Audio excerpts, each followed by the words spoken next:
परीक्षित के कार्यकाल में कलयुग आ जाता है और परीक्षित द्वारा 5 स्थान प्राप्त करने के पश्चात कलयुग सर्वप्रथम परीक्षित को ही अपना प्रथम स्वीकार बनाता है, परीक्षित को ही बनाता है।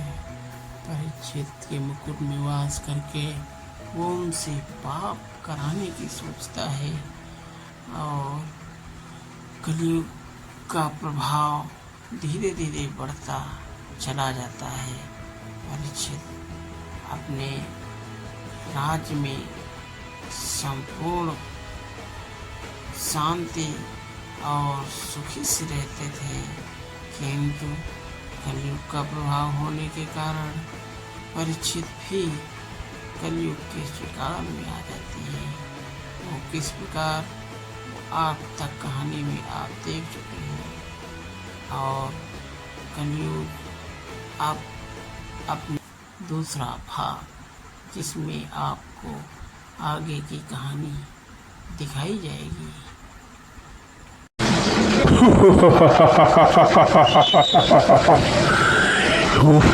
सब चाहते हैं विश्व में सद्भावना और शांत हो, पर मैं यही चाहता चाहो और दुख अशांत हो। अब ऐसी माया चलूंगा, ऐसा जाल बिछाऊंगा कि महाराज परीक्षित अपने ही जाल में उलझते चले जाएंगे। अब देखिए मेरी चाल। राजन, क्या सोचते हैं? किस सोच में डूबे हुए हो महाराज? शिकार का समय हो गया है, क्या शिकार पे नहीं चलना? महाराज, मैंने आपके लिए संपूर्ण तैयारी कर दी है। अब आपको आखेट के लिए निकलना है महाराज। चलिए, शीघ्र चलिए महाराज।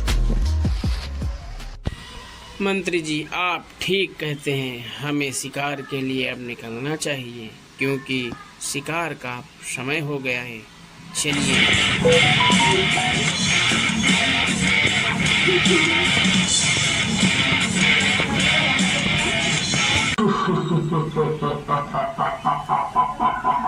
मुझे मालूम पड़ता है महाराज परीक्षित और मंत्री शिकार के लिए निकले हैं।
मंत्रीवर, मुझे प्यास सता रही है।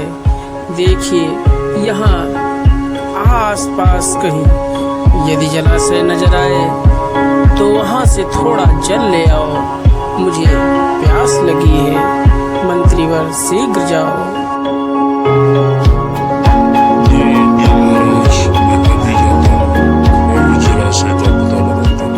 शीघ्र आता हूँ, आप धैर्य रखो, मैं जल का पता लगाता हूँ, अभी आता हूँ। ठीक है महाराज, अब मैं चलता हूँ। थोड़ा जो जल मिल जाए उसे पी के राहत आए। थोड़ा जो जल मिल जाए उसे पी के राहत आए।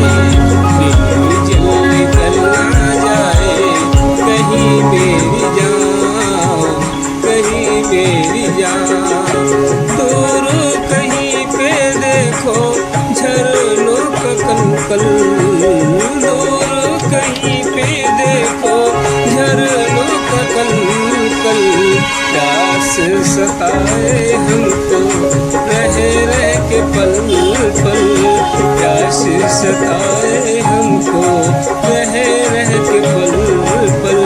थोड़ा जो जल मिल जाए उसे पी के राहत आए, थोड़ा जो जल मिल जाए उसे पी के राहत आए। कहीं जल निकल ना जाए कहीं मेरी जान।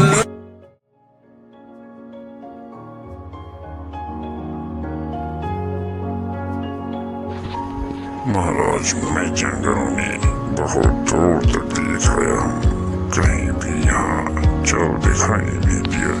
परंतु हमने इस जंगल में एक महर्षि को तपस्या करते हुए देखा है।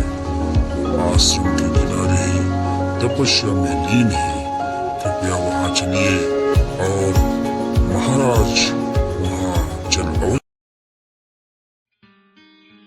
राजा परीक्षित और मंत्री जल की तलाश में भटकते भटकते मुनि समीक के आश्रम में पहुंचते हैं।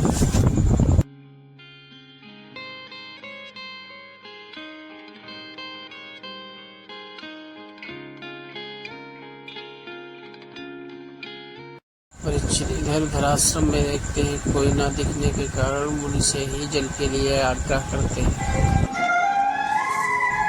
ईश्वर आंखें खोलिए, महर्षि आंखें खोलिए, मुझे जल पिलाएं, कृपया कर मुझे जल पिलाएं। महर्षि मुझे जल पिलाएं, मुझे प्यास लगी है, मैं व्याकुल प्यास से तड़प रहा हूँ और आप तपस्या में लीन हैं। ढोंगी पाखंडी, आंखें खोलिए और मुझे जल पिलाएं। महर्षि जल पिलाएं, नहीं तो मेरा क्रोध प्रचंड हो जाएगा। आंखें खोलिए महर्षि, आंखें खोलिए। ढोंगी पाखंडी पाखंड कर रहा है। एक राजा आपके आश्रम में आकर जल के लिए आग्रह करता है और आप उस पे ध्यान नहीं देते हैं। पाखंडी, लो हमारा क्रोध देखो। अभी महाराज परीक्षित क्रोध में महर्षि समीक के गले में मरा हुआ सर्प उठाकर डाल देते हैं।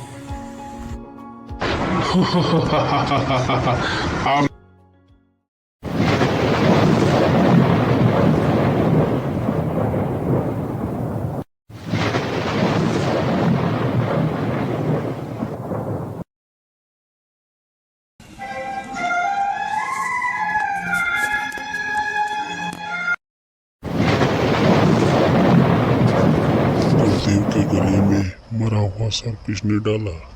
यह अपराध किसने किया? इनका ध्यान भंग करने की कोशिश किसने की? यह वृत्तांत सारा मुझे श्रृंगी को बताना चाहिए। इस समय गुरुदेव तो ध्यान में है। चलिए, मुझे लगता है यह कोई राजा का काम है जो इसी घर से गया है अभी।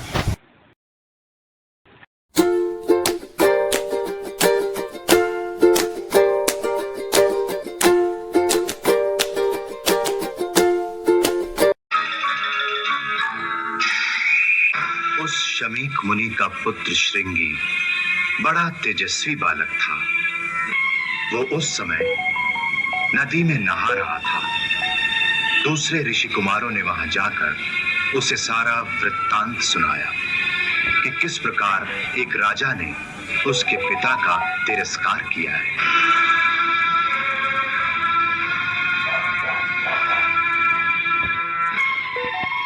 उनकी बात सुनकर वो क्रोध से पागल हो गया और उसी क्षण नदी का जल अंजलि में भरकर उसने राजा को श्राप दिया। सर्प को डालने वाले ये तपोबल अब मेरा देखो, तुझे मैं श्राप देता हूँ। तपोबल अब मेरा देखो। परीक्षित मृत्यु के अब दिन गिनो तुम अपने आज से। हे राजन, सत्य तेरी मृत्यु होगी तक्षक नाग से। मिथ्या कभी होगा नहीं इसमें सत्य कथन है, झूठा कभी होगा नहीं श्रृंगी का वचन है। आज के 7वें दिन नाम रात तक्षक डसेगा तुझे।